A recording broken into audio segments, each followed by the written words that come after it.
భీష్మ పంచక వ్రతం. కార్తీక మాసమంతా ఏకభుక్తాలతో, నక్తవ్రతాలతో, అయాచిత వ్రతాలతో, కూరపాలు పండ్లు వీటిలో నొక ఆహారంతో ఉపవాసాలతో హరిపూజనం గావిస్తూ గడపాలి. అలా గడిపిన వారికి అన్ని పాపాలు నశించి అన్ని కోరికలు తీరి హరిని కటవాస ప్రాప్తి కలుగుతుంది. హరివ్రతమెప్పుడైనా శ్రేష్టమే కాని సూర్యుడు దక్షిణాయనంలోనికి వెళ్ళినప్పుడు చేసే ఈ వ్రతాలు అధిక ప్రశస్తాలుగా పేర్కొనబడుతున్నాయి.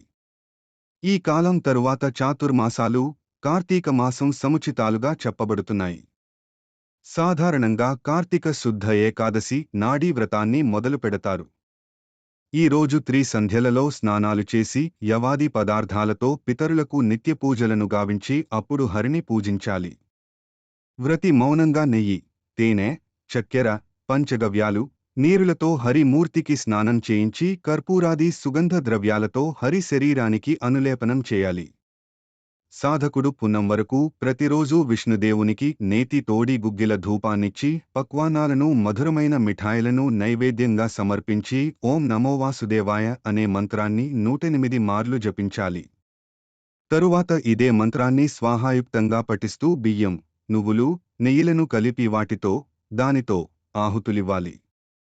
వ్రతి తొలి రోజు కమల పుష్పాలతో శ్రీమన్నారాయణుని పాదాలను, మలిరోజు బిల్వపత్రాలతో జంఘలను, మూడవ రోజు గంధంతో నాభిని, తరువాతి దినాన బిల్వపత్రాలతో జవాపుష్పాలతో స్కంధమును, చివరి రోజు మాలతీ పుష్పాలతో స్వామి శిరోభాగాన్ని పూజించాలి.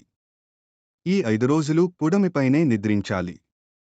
ఈ రోజుల్లో క్రమంగా గోమయం, గోమూత్రం, పెరుగు, పాలు, నెయ్యిలను మాత్రమే రాత్రి నోటిలో వేసుకోవాలి. పగలంతా ఏమీ తినరాదు.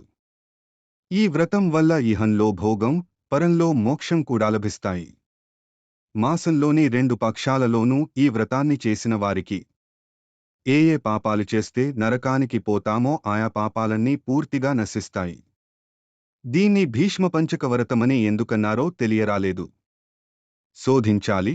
సూతకులు, మృతకులు కూడా అశౌచకాలంలో కూడా ఈ వ్రతాన్ని చేయవచ్చును. సూతకైనగా పుట్టుక, మృతకైనగా బంధుమరణము. దశమి ఏకాదశి ఒకే రోజులో పడితే అది అసురదినమవుతుంది. కాబట్టి అటువంటి రోజు వ్రతంగాని ఉపవాసం కాని చేయరాదు. అధ్యాయం 123.